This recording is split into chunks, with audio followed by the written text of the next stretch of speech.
Iran में तबाही, और ऐसी तबाही कि यकीन कीजिएगा 50% तस्वीरें मैंने गायब कर दी हैं, काट दी हैं, देखने लायक नहीं है।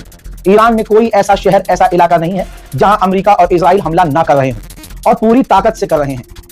दोस्तों, सिविलियंस का बहाना बना रहा है अमेरिका कि ईरान सिविलियंस पर, मिडिल ईस्ट में सिविलियंस पर हमला कर रहा है, इजराइल में ईरान सिविलियंस पर हमला कर रहा है। हालांकि दुनिया को पता है सिविलियंस पर हमला कौन करता है।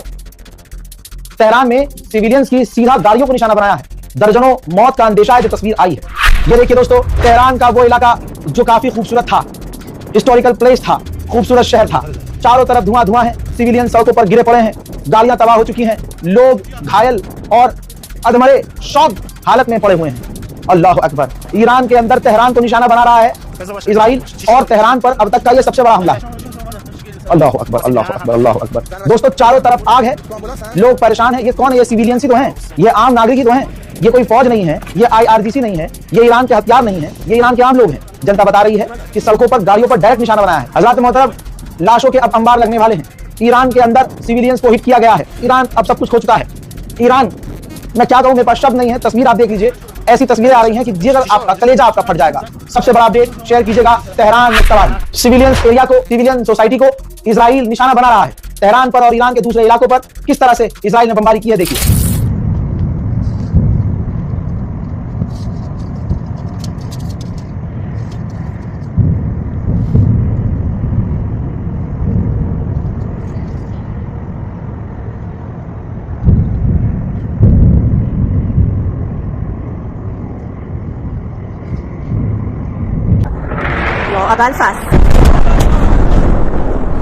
एक और मंजर दिखाता हूं, देखिए, ये पीछे सिविलियन इंफ्रास्ट्रक्चर है, आम लोगों की इमारत है, घर है, अपार्टमेंट है, रेसिडेंशियल बिल्डिंग्स हैं ईरान के तमाम जगहों पर।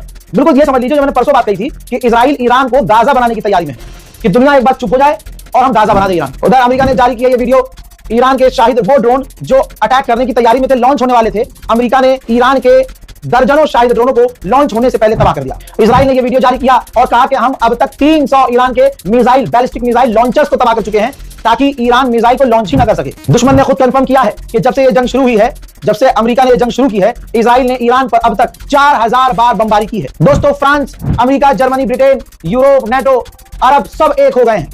और मैंने पहले भी कहा था, ईरान अकेला रहेगा, कोई ईरान के साथ नहीं रहेगा। अब फ्रांस बीच में आया है दोबारा से। फ्रांस के राष्ट्रपति ने न्यूज चैनल पर कंफर्म किया है कि हम अपने अरब देशों के साथ हैं, हमारा कतर और UAE के साथ डिफेंस एग्रीमेंट है, हम उनको बचाएंगे। मैंने साइप्रस में 2 युद्धपोत भेजे हैं और मैंने मिडिल ईस्ट के लिए ऑर्डर दिया है कि अपना एयरक्राफ्ट कैरियर वहां भेजा जाए। ईरान का वो आदमी जिसने, खामनाई को निशाना बना रहा है कि ईरान का वो आदमी जिसने अपने लोगों को मारा, उसको कोई याद नहीं रखेगा। ये जंगली जानवर देख नहीं रहा लग रहा। पूरे सोशल मीडिया और इंटरनेट पर चाहे कोई भी हो, जलवा उसी शख्स का है जिसने 79 साल की उम्र में ट्रंप के टैरिफ के डर से, ट्रंप के डर से, ट्रंप की धमकियों के डर से कोई भी डील नहीं की, ना घुटने टेके। अरे मोदी नाम नहीं था उसका कि नाच के आ जाए और सब कुछ ओके हो जाए, नाम खामनाई था। शहादत कबूल कर ली, मरना गवारा कर लिया, सर झुकाना गवारा नहीं किया। फ्रांस के राष्ट्रपति इमैनुअल मैक्रोन ने ये सब कुछ बोलकर अरब और अमेरिका को खुश तो किया, लेकिन ये भी देख रहा था फ्रांस कि ईरान पूरी तरह से बौखलाया हुआ है। तो बैलेंस करने के लिए इसने आगे कहा कि ईरान पर जो हमला किया है इजराइल और अमेरिका ने, हम उस हमले को अप्रूव नहीं करते, ना उन हमलों को सही मानते हैं। ट्रंप की सरकार ने ऐलान करके बताया कि कई सारे देश हम तक आए हैं, हमसे कांटेक्ट किया है और उन्होंने कहा कि ईरान के खिलाफ हम आपकी मदद करने को तैयार हैं। यही तो है इस्लाम की हालत। अब समझ में आ रहा है कि इस्लाम कितनी मुश्किल से हमारे पास आया है, और इस्लाम में गद्दारों की कमी नहीं है। सोचिए, यह अरब देश के अलावा कौन और होगा जो कहेगा अमेरिका से कि चलो। अबे भैया, मोहम्मद बिन सलमान ने ही हमला करने के लिए उकसाया था, ये तो पता चल गया ना आपको मोहम्मद बिन सलमान की असलियत। तो अगर एक मुस्लिम देश मुस्लिम से वफादारी नहीं कर रहा है, एक शेर को मारने के लिए गीदों की फौज इकट्ठा हो रही है, तो अब आप क्या सोचते हैं? उस खामनाई की जगह कोई और हो सकता है? अब कोई खामनाई नहीं। पूरी दुनिया की ताकत एक हो रही है ईरान को दबाने के लिए। यूरोपीय यूनियन और गल्फ दोनों के बीच बड़ी बातचीत होने वाली है। ऐसा लग रहा है कि सारी दुनिया की ताकत ईरान के खिलाफ एक हो रही है। अब जरा सोचिए, ईरान की क्या ही ताकत होगी और ईरान का खौफ कितना होगा। कुछ तो ईरान के पास ऐसा था जिसे हिम्मत कहते हैं, ईरान का सब्र, ईरान की जुर्रत इतनी कि भैया पूरी दुनिया पे भारी पड़ रही है, सारी दुनिया ईरान के खिलाफ एक हो रही है। सिविलियंस मारे गए हैं, ये कुछ एथलीट्स हैं, ईरान के एथलीट्स जो आतंकी नहीं थे, ऑब्वियसली जो स्टूडेंट थे, एथलीट्स थे, आम लोग थे। अमेरिका और इजराइल ने इनको भी कत्ल कर दिया। लेकिन आप जब इजराइल की कोई न्यूज चैनल खोल के देखेंगे तो वो अपने खंडरों के पास जाकर वहां आड़ रोना कर रहे होंगे कि ईरान हमारे यहूदी सिविलियंस को मार रहा है। समझ रहे हैं आप? कर वो काम खुद रहा है, लेकिन अपने यहां खंडरों को जाकर कह रहा है कि हमारे सिविलियन को ईरान मार रहा है। आ गया ना तुर्की का असली चेहरा भी दुनिया के सामने। तुर्की और तुगलकाजी प्रोपेगेंडा सीरीज बनवाकर तुर्की ने अपना नाम करवाया और अब उसकी असलियत दुनिया के सामने आ रही है। मैं तो हमेशा समझाता था कि भाई इस पर भरोसा ना करना, तुर्की पर कभी भरोसा ना करना। तुर्क गाजी की बात अलग है, वो प्रोपेगेंडा करवाया इसने कि तुर्की पर लोग ऐसे हो जाएं और बस यही है इस्लाम का सालार। असलियत क्या है?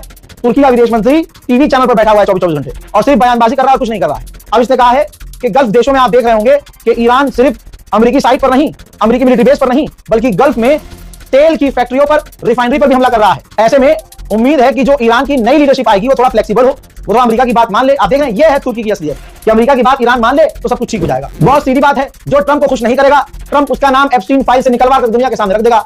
जो इजराइल को नाराज करेगा, इजराइल उसका पूरा काला चिट्ठा जो लड़कियों के साथ, बच्चियों के साथ जो गलत गलत काम इन लोगों ने एप्स्टीन आइलैंड पर जाकर किए हैं, सब खोल देगा। तो जर्मनी का चांसलर कैसे पीछे रहेगा? ट्रंप के सामने बैठकर जांघों पर जांघें चढ़ाकर जर्मनी के चांसलर ने कहा कि हम सपोर्ट करते हैं अमेरिका इजराइल को कि वो एक आतंकी रिजीम को खत्म कर रहे हैं।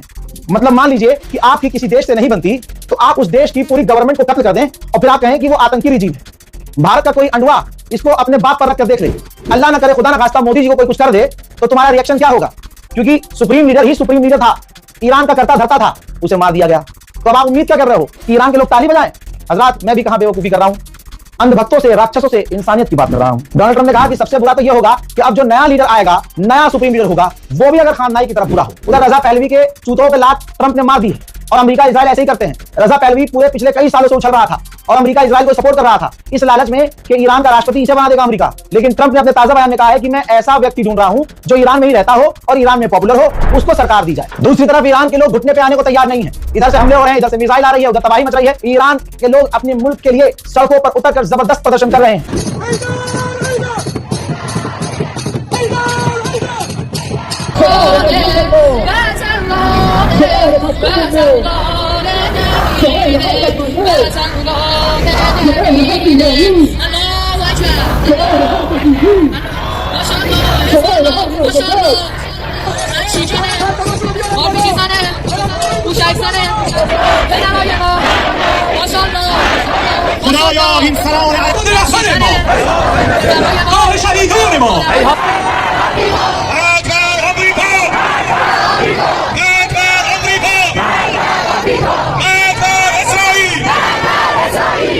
मोहतरम हज़रात, ज्यादा से ज्यादा हमारे चैनल को सब्सक्राइब कीजिए और वीडियो को शेयर कीजिए। रील वाले कंटेंट से दूर रहिए।